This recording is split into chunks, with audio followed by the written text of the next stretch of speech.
I just spent like a lot of minutes filming an entirely different video only to start a different video. It's fine.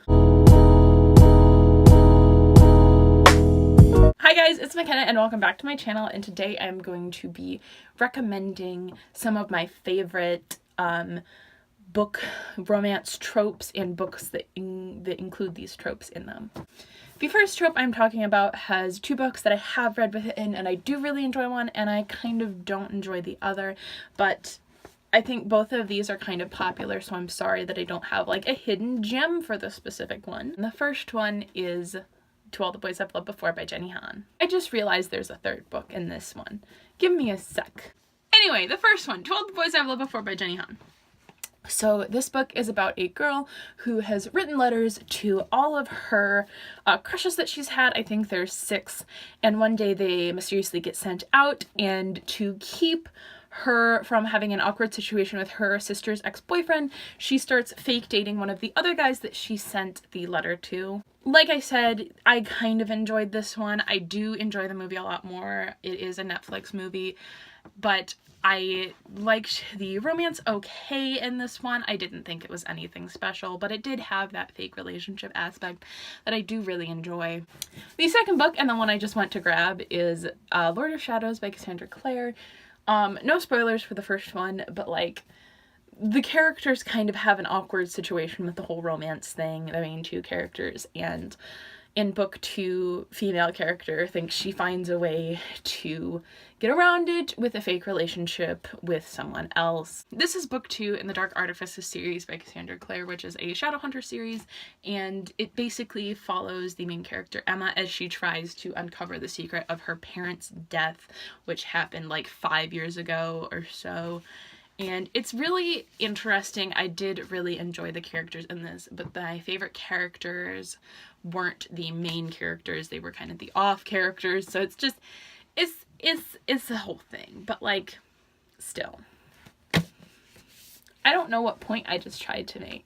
And the third book in this category is again going to be in this video again, because there is another trope, but this is Lair of Dreams by Libba Bray. This is the second book in the Diviner series by Libba Bray, and I really like this one. But specifically in this one of the main characters has to have a fake relationship with another main character. After the second one, the guy like kind of hinted to a reporter that they might be in a relationship, and so to complete this whole like relationship kind of thing, they have to fake relationship, and it just causes a bunch of amazing shenanigans. This series follows a bunch of kids in 1920s New York with superpowers as they try to like hunt ghosts. And in the first book they have to solve the mystery of a few people's murders because it's linked to the occult, and the main character Evie's uncle runs the American Museum of Folklore, Superstition, and the Occult, and so he was pulled into it, and then she gets to use her talents, her superpowers, to kind of help solve them. Time for an unpopular opinion. I really enjoy love triangles in books, and I have picked 3 books that have pretty good love triangle stories in them that I want to recommend. And one of them is not The Infernal Devices, but if you do want a good like love triangle, The Infernal Devices is pretty like a cliche love triangle, but like you can go for it if you want. It is a pretty good writing. It's just a very cliche like the girl that doesn't know she's beautiful, and like the bad boy and the soft boy, but like whatever. These 3 are all more intuitive love triangles, so that's why I'm recommending these ones above, like, say, The Infernal Devices, or what's that other one? Shatter Me. Or, like, you know, those ones, where there's an obvious end game. These are ones, well, you do kind of know the end game of the second 2, but they do make an interesting, like, thing. The first book that has an interesting love triangle is Dread Nation by Justina Ireland. So there isn't actually a specific romance in the first book in this series, but there are like introduced to kind of love interests. There is kind of that cliche of like the old flame versus the new guy that she just meets in a sensual way, but there isn't any like I said, romance plot in this book, but it does set up for there to be in later books. Dread Nation is a like post-Civil War timeline in which in the final battle of the Civil War, the dead rose and started fighting the living. Now, years later, Jane McNee is in a combat school trying to learn how to fight these zombies and become an attendant for a rich family. The second book is one of my most recent reads, and that is Carry On by Rainbow Rowell. And now hear me out here. The love triangle in this, I feel, is majorly between, what's-her-face? That I don't care about, Simon and Baz. Because they're kind of both fighting for her, or Simon thinks they're both fighting for her, but Baz is fighting for Simon. And then just things happen. I don't really know how to give a like description for this book. It's gay.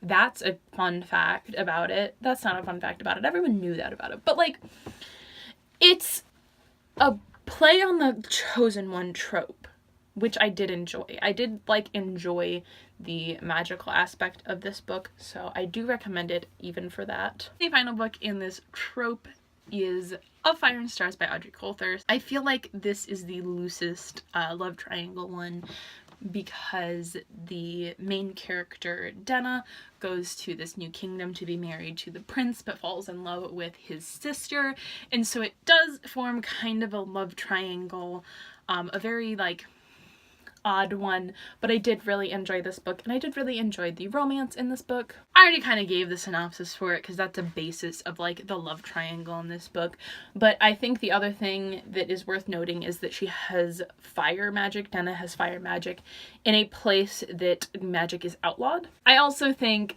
for my personal beliefs, another thing worth noting is that there are a lot of horses in this, and I did really enjoy that about this book because I am a horse person through and through, and this had horses in it, so I really enjoyed that about this book as well. And it did horses justice. Like, some fantasies don't do horses justice at all, but this did horses a lot of justice. So if you're looking for a horsey book, like a horsey fantasy book that does horses justice, I do recommend this one as well. I'm becoming sicker throughout this video, and you can hear it. It's bad. The next, like, book trope that I have is another hated trope, but I also hate it, but I did want to recommend some books in case you like this trope. And this trope is InstaLove. I'm gonna save the worst InstaLove, or arguably best InstaLove, for last in this one, but first I have here Everything Everything by Nicola Yoon. This is about a girl who is basically, like, allergic to everything and has to live in her bubble house. It's not a bubble. In her house. She is never allowed to leave her house, and as soon as she sees this guy move in, like right next door, she's in love with him and she wants to meet him, and she immediately wants to have this great big adventure with her life. Like I said, as soon as she looks out the window and sees this guy, she's like, I love that guy. So it's just, it's like that. Like that she is in love with this guy, and the romance isn't that great, but it is a very like fast-paced book, and there are things in here, so if it's just a nice fast read. I think I finished it in like a couple days. It was a couple years ago that I did read this, so like take it for what you will. It has been a while, but this does include some InstaLove. The next book is a dystopian InstaLove book, and that is Not a Drop to Drink by Mindy McGinnis. So the love interest takes about halfway through the book to get into the story, but as soon as he's in the story, she kind of like, oh, this is the first teenage guy I've seen alive.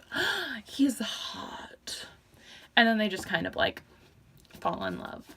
And like, they don't have that much chemistry. It's not that great of a love story. It's kind of like the author just wanted there to be a love story in there. So she's like, oh, just throw in that guy. It'll be fine. No one will notice. And I noticed that it was InstaLove, and it's just kind of like, Not a Drop to Drink is, like I said, a dystopian that is about if we ran out of water, what would happen. And this girl, the main character, Lynn, lives near her lake, or like lives in a house. You can see it on the cover, and there's a lake right there, and she has to protect it and like take care of everything around there and protect her lake. This isn't like necessarily a pure romance book, but there is a romance in it, and it is an InstaLove romance. And the final book in this InstaLove category is An Enchantment of Ravens by Margaret Robinson. I don't know what her last name is. I don't even know if I got her first name right, but I'll figure it out. This was a very polarizing book, I feel like, and I read it just to see my opinion. I think I ended up giving it like 2 stars, almost entirely because of the InstaLove romance. Not only does the mortal girl have InstaLove and then like pretends like she doesn't, like she isn't in love with this fae guy for a good chunk of the book, but the freaking 500-year-old fae gets InstaLove and is instantly in love with this mortal girl, and I'm just like, what? It makes almost no sense for them to, like that, be in love, especially with the 500-year-old fae that can barely feel human emotions, let alone love. But like I said, if you're interested in an InstaLove book, there's one. This book is about a girl that does portraits for fae and gets in trouble with the Prince of the Autumn Court when she paints him with human emotion in his eyes. And then she gets like kidnapped by him and taken into the realm of fairy to like repaint his portrait. I read this and I barely even know what it's about still, besides that plot point. But this isn't my wrap-up, so this is an InstaLove thing. And the final trope is my absolute favorite, and that is Hate to Love. The first book that I picked for this one is a pretty well-known Hate to Love book, and that is The Cruel Prince by Holly Black. I started with this one just because this wasn't my favorite romance. I'm not a huge fan of the Jude Carden romance, but it is a Hate to Love romance, and that is one of the big things that I liked about this book. This book, kind of like The Enchantment of Ravens, is about a girl that gets taken into the fairy realm, except this is at a very young age by the guy that murdered her parents, and she has to live her life as a mortal among all of these horrible fairy beings. She decides that she wants to become a knight for the king, I think pretty early on in her life in the fairy realms, to kind of prove herself, and so she starts trying to make that happen, especially at the beginning of this book and throughout this book. But the youngest prince seems to kind of put a screw in her plans, and it causes some troubles. And that's where the whole Hate to Love romance comes in, because they kind of hate each other and then they hate make out. I don't know what this video is turning into. These second two in this trope are ones that I already recommended in this video, but I'm gonna recommend them again because I can. The next one is again Carry On by Rainbow Rowell.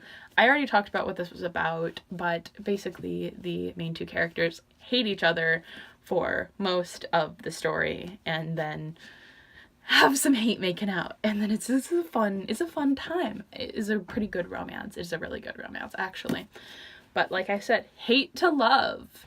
And the final book in this category of trope is again The Diviners by Lily Bray. The Hate to Love I'm specifically talking about in this book is Sam and Evie.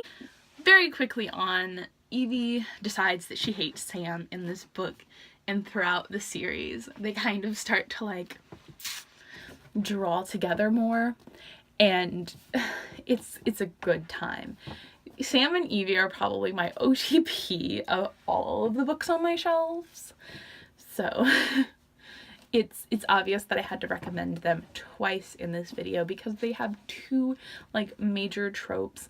I guess this is also technically a love triangle, but like not a very well done love triangle. I didn't say a bad thing about the Diviners, you did. Anyway, like I said, I already kind of talked about what this book was about, but I really highly recommend it, that you read it and talk about it with me because I need more people to talk about the Diviners with. So that's that. And those were my trope recommendations for romance books. Happy Valentine's Day. I hope you really enjoyed this video. Let me know down in the comments below some more books from these tropes that I gave, because I'm always in it for more hate to love books and more love triangle books. So let me know down in the comments below. As always, make sure to like and subscribe, and I will see you sometime for a new one. Bye!